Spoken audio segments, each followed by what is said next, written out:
Every word we speak carries a fraction of our vital energy.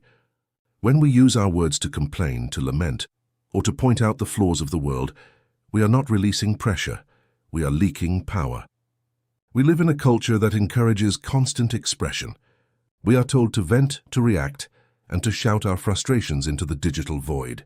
But the ancients knew a dangerous truth that modern society has forgotten.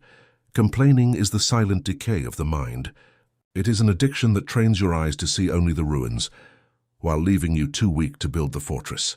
In this video, we explore the sacred architecture of silence. What happens to your brain, your spirit, and your destiny when you choose absolute stillness instead of reaction? Welcome back to Nova Aura Mind. Let us descend into the quiet. Imagine a man who held absolute power over the known world. His word could end civilizations. Yet in the dead of night, in a muddy military camp near the frozen Danube River, he wrote these words to himself. Do not be overheard complaining, not even to yourself. This man was Marcus Aurelius, the Stoic Emperor of Rome. He faced betrayals, plagues, economic collapse, and constant warfare. Yet he understood that complaining is a declaration of defeat. It is admitting that the outside world has conquered your inner realm. The Stoics taught the concept of the inner citadel, an impenetrable fortress inside your mind. When you complain, you voluntarily lower the drawbridge and let the chaos enter. The ancients didn't remain silent because they were numb. They remained silent because they knew that suffering is multiplied the moment it is spoken. In ancient alchemy, the first and most painful stage of transformation was called nigredo, the blackness. It required heating the raw material in a sealed vessel until it rotted and turned to ash. Your mind undergoes a spiritual nigredo when life strikes you with injustice, grief, or failure. Complaining is like punching holes in that alchemical vessel. It lets the heat escape, ruining the transformation. When you force yourself to stay silent under pressure, something extraordinary happens. The emotional energy that would have been wasted on bitter words has nowhere to go. It is forced to turn inward. It compresses. It intensifies. And under that immense pressure, it transforms. It changes from raw anger into cold, calculating focus. Silence is not the absence of power. It is power condensed. It is the art of holding the fire until it purifies you. Why is complaining so seductive? Because it offers a false comfort. It absolves us of responsibility.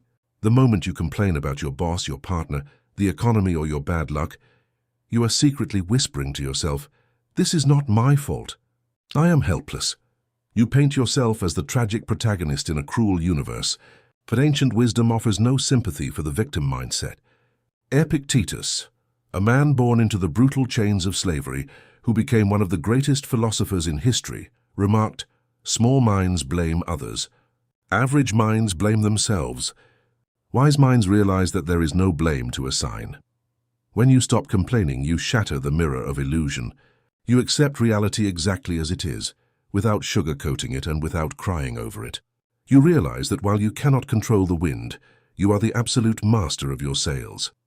How do we apply this ancient architecture to our modern, chaotic lives? It begins with a brutal experiment. For the next 7 days, vow to eliminate all forms of grievance from your vocabulary. If a train is late, say nothing. If your food is cold, correct it or accept it, but do not complain about it. If someone insults you, let their words fall into the abyss of your silence. In the first 48 hours, you will realize how deeply addicted your mind is to negativity. You will feel an intense urge to speak the bitterness, but as the days progress, a profound shift will occur. The mental noise will begin to settle, like dust falling to the floor of an abandoned cathedral.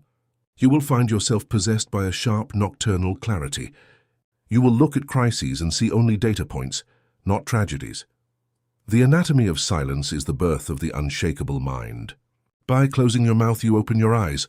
You stop being a leaf blown away by every passing breeze of circumstance. You become the mountain.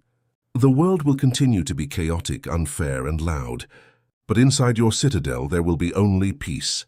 The next time you feel the poison of a complaint rising in your throat, remember the ancients. Breathe, stay still, protect your aura. Thank you for walking through the dark night with us today. If this resonance reached your soul, consider subscribing to Nova Aura Mind. Until next time, stay mindful, stay wise.